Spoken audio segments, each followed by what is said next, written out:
The Ascent to Annot, a small drama on the Chemin de Fer to Provence, 23rd of September 2018. The CDFDP runs from Nice on the Mediterranean coast up to the spa town of Pignes in the Low French Alps, and is a meter gauge line kept in being by the local French department for the locals.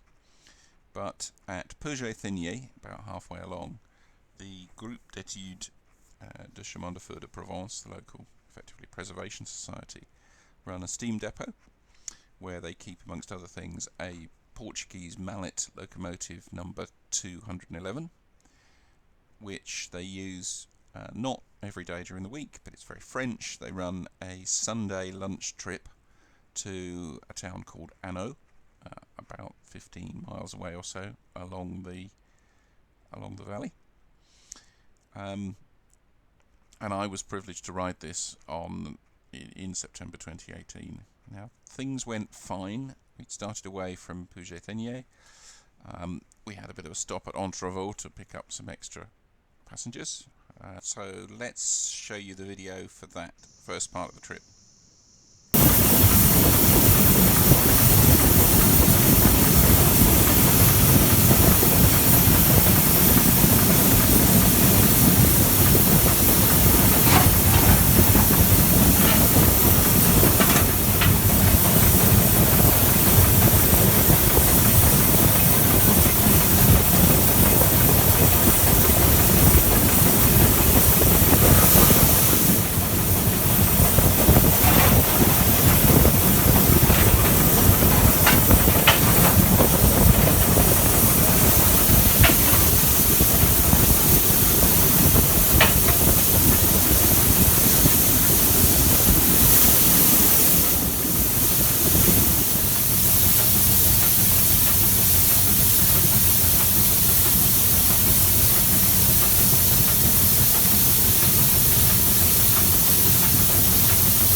That's all gone jolly well, and here we are at Saint-Benoît, about halfway along, where we have a photographic stop and an opportunity for the fireman to get his fire ready for the second half of the trip, which is more steeply graded, more curved, up to Annot.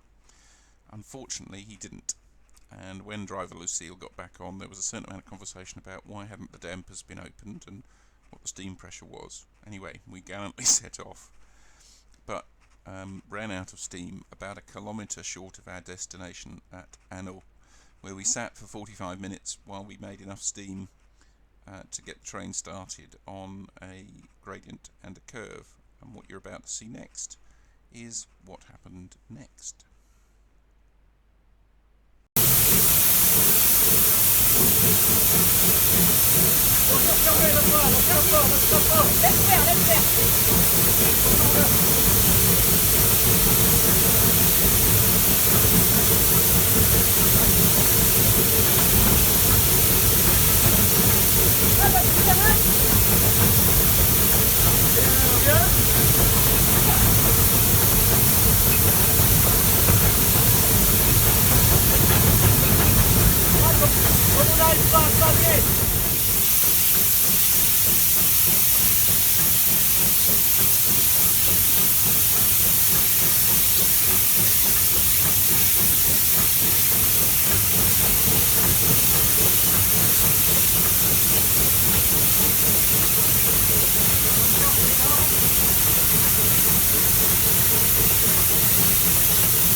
Eh bien, nous sommes arrivés. Well, obviously there was the usual post-mortem of what had happened. But meanwhile, 200 to 300 anxious elderly French people headed off into Annot for their somewhat delayed Sunday lunch in the Varian sunshine. So the loco was turned and cold and watered while all that happened. I was privileged to help. And made ready for the return trip. And we headed off back down the valley some 2 or 3 hours later, and enjoyed a bit more of the wonderful Var scenery on the way back down to Pignes. Now, once the engine had been serviced and put to bed, plainly there was a further post-mortem conducted in an appropriately French manner for a period before we all headed off for our evening's rest. Having had an interesting day, I hope you've enjoyed that little exposition about events on the Chemin de Provence on the 23rd of September 2018. It's a tremendous line, and if you're ever anywhere near southeast France, do go for a ride.